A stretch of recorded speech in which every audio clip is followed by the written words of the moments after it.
Romain Filstroff de la chaîne Linguisticae vient de sortir une vidéo pour nous expliquer ses problèmes avec l'URSSAF. Alors, très sincèrement, moi j'espère que son dossier rentrera dans l'ordre, je sais ce que c'est que d'être face à cette machine abominable qui s'appelle l'administration générale. Il n'y a pas que l'URSSAF, on pourrait parler de Pôle emploi par exemple, et d'ailleurs on va y revenir à la fin de cette vidéo, tiens, ça va être un bon exemple. Bref, je lui souhaite bon courage, et je souhaite bon courage aux milliers d'entrepreneurs qui se font emmerder chaque année par l'URSSAF, ou plus globalement par les services publics, on va dire ça comme ça. Par contre, à la fin de sa vidéo, il a fait un parallèle que je trouve un petit peu problématique entre l'URSSAF, qui est de facto un organisme privé, on va y revenir, et la tentative de privatisation actuelle que nous connaissons en France, la tentative de privatisation des services publics, qui donne lieu à cette célèbre grève de la SNCF, parce que, comme chacun le sait, quand tu veux préserver le droit du citoyen français, eh bien, tu emmerdes les travailleurs pauvres, les travailleurs précaires, ceux qui n'ont pas de voiture, pas de permis, pas la connaissance numérique pour utiliser du covoiturage sur Blablacar ou je ne sais quoi. Bref, tu t'acharnes sur les plus faibles, évidemment, au nom de... Ah oui, oui, c'est ce que disaient mes parents, je me rappelle, c'est pour ton bien. Alors il y a un petit problème avec ce parallèle, c'est que, petit 1, s'il est factuel que l'URSSAF soit un organisme privé qui a une mission de service public, il est tout aussi factuel de rappeler que l'URSSAF est en situation de monopole. Et ça, Romain s'est bien abstenu de le faire. Peut-être que s'il avait fait cette remarque, ça l'aurait obligé à réfléchir plus globalement à l'État, qui en fait, quand on y réfléchit, est un peu en monopole sur un certain nombre de choses. Alors là, en fonction de votre culture générale, vous vous dites soit que je suis un libertarien, bon, c'est peut-être pas votre point de vue, c'est pas votre camp politique, mais vous voyez l'idée, soit vous m'identifiez comme un abominable libéral qui veut tout privatiser et louer le cœur des femmes, pardon, leur ventre, et faire, bon bref, l'exploitation, la spoliation, Karl Marx, mon ami, tout ça. Alors en fait, ni l'un ni l'autre, même si je suis effectivement souvent de sensibilité libertarienne, pour moi, ça serait réducteur de dire juste ça, et je vais d'ailleurs tenter de vous expliquer pourquoi dans cette vidéo. Il est de bon ton d'opposer le secteur public et le secteur privé. Alors, il y a plein de manières de l'opposer. On peut l'opposer quant aux missions, par exemple, rappeler que le service public s'adresse à des choses qui ne sont pas forcément rentables, par exemple le secteur de la santé, ou alors on peut les opposer au niveau des méthodes de production ou des statuts des travailleurs qui officient. Par exemple, rappeler que les fonctionnaires qui ont le statut de la fonction publique sont quasiment impossibles à virer, contrairement à tous les pauvres travailleurs du privé qui sont dans le monde de la précarité. Voilà, c'est des prismes comme ça qu'on peut utiliser pour essayer de distinguer le public et le privé. Mais en fait, déjà, je voudrais rappeler un truc, c'est que le privé aussi vise le monopole. Oui, je le répète, hein, l'État est en position de monopole dans plein de domaines. Ça peut te paraître bizarre, réfléchis 2 minutes, l'État est en position de monopole dans plein de domaines. Mais en fait, le privé vise le monopole, et c'est ce qu'explique Peter Thiel dans le livre From Zero to One, qui est un livre très connu chez les entrepreneurs, où il dit que la vocation du capitalisme en général et d'une entreprise en particulier, c'est de monopoliser, alors peut-être pas au sens stricto sensu, une entreprise peut tolérer des micro-concurrents, mais une entreprise vise pour son succès économique l'hégémonie sur un marché. Et c'est d'ailleurs l'occasion pour moi de rappeler que Google, par exemple, contourne à la loi antitrust états-unienne depuis des années en se présentant comme un fabricant et un chercheur en intelligence artificielle plutôt que comme un fournisseur de moteurs de recherche. Parce que s'il se présentait comme un fournisseur de moteurs de recherche, eh ben, il serait sans doute démantelé ou violemment amendé par les institutions américaines.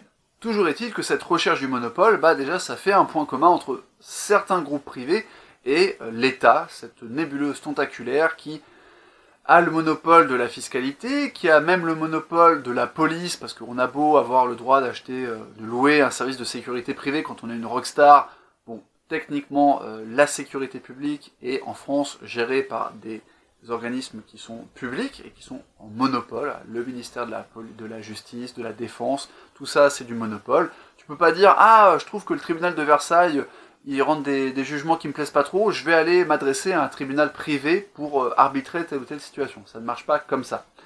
Et surtout, l'autre grande fausse différence entre le public et le privé, c'est cette idée reçue, en vertu de laquelle il n'y aurait que des fainéants dans le service public et que des gens travailleurs dans le privé.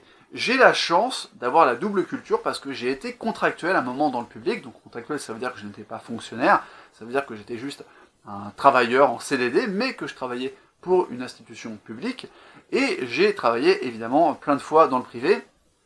Et rassurez-vous ou inquiétez-vous, parce qu'en fait je suis pas sûr que ce soit rassurant, des tirs au flanc, j'en ai vu dans le privé et dans le public, et des gens très bien, hyper scrupuleux, perfectionnistes, travailleurs, et avec une éthique, une déontologie, j'en ai vu dans le privé et dans le public. Et la conclusion vers laquelle je vais vous amener avec cette brève vidéo, c'est qu'en fait, les histoires de privatisation du service public sont peut-être des faux débats. Moi, ça me dérange pas qu'on privatise la santé si, en fait, c'est fait avec éthique. C'est-à-dire que c'est très différent une entreprise qui n'a que pour finalité le profit et qui va mettre la pression aux médecins, par exemple, ce qui fait que ça va provoquer des erreurs médicales. Pourquoi pas imaginer même une entreprise ou des entreprises qui seraient en oligopole et qui s'entendraient sur les tarifs. Je rappelle que c'est ce que la France a subi au niveau de la téléphonie mobile avant Free, quand il n'y avait que 3 opérateurs, et qu'on aime ou pas Xavier Niel, c'est pas la question, mais quand il n'y avait que 3 opérateurs, et ben les mecs s'entendaient sur les tarifs, et le consommateur français se faisait bien plumer au quotidien.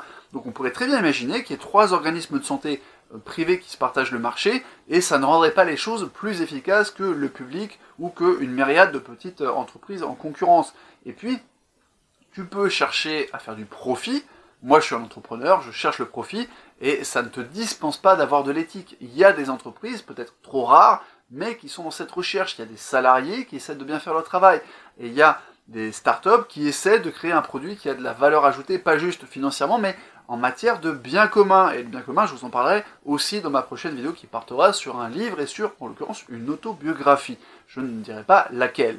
Alors je ne voudrais pas non plus que vous tombiez dans un truc hyper idéaliste et angélique en pensant qu'en fait dans le privé il y a plein de gens super sympas et qu'il n'y a pas de pression pour faire du chiffre, ou au contraire qu'il n'y a pas de tir au flanc dans le public. Dans le privé, un exemple très simple, c'est que ça m'est arrivé quand je bossais dans la vente que mes managers me demandent, dans certains cas, de mentir aux clients sur l'état des stocks, par exemple, pour leur faire une vente. Voilà, et moi ça m'est arrivé de dire des choses que je n'avais pas le droit de révéler aux clients pour lui éviter tel ou tel type d'achat, etc. Bon, chacun fait en fonction de ce qu'il peut, et je dis pas ça pour me placer au-dessus de la mêlée et dire ah, moi je suis un mec bien, j'ai de l'éthique, parce que ça m'est arrivé aussi d'obéir à mes managers et de mentir aux clients pour faire une vente supplémentaire, pour toucher ma petite commission, qui en fait était rien du tout, mais je me disais ouais, j'ai une commission, au moins c'est juste, quand tu vends, tu gagnes de l'argent, etc. Donc je ne suis pas une oie blanche, c'est pas la question.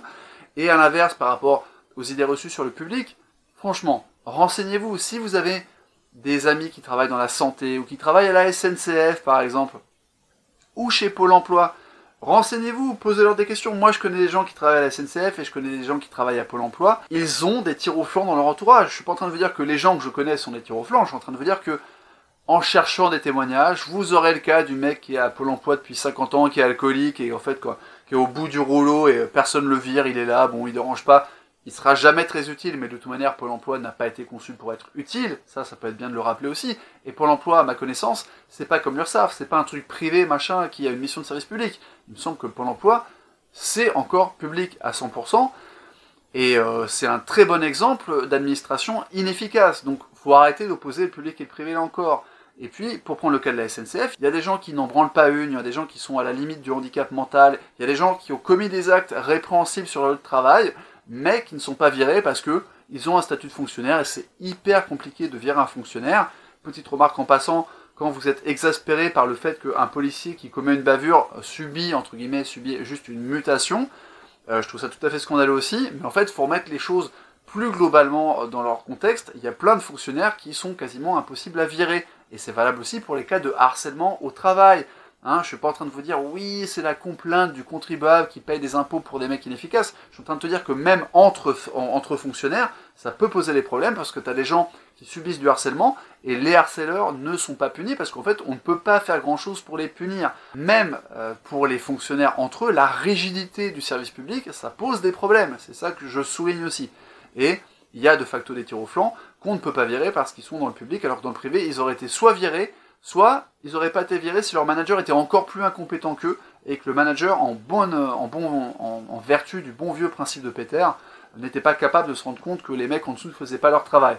Donc voilà, je voudrais juste rajouter toutes ces nuances, parce que je n'en peux plus de cette simplification du réel qui consiste à opposer le public qui serait la panacée quand tu es de gauche, et le privé qui serait le démon, ou à l'inverse, la privatisation et la mise en concurrence qui serait géniale si tu es de droite ou si tu es libéral, et le public qui serait un truc archaïque, etc.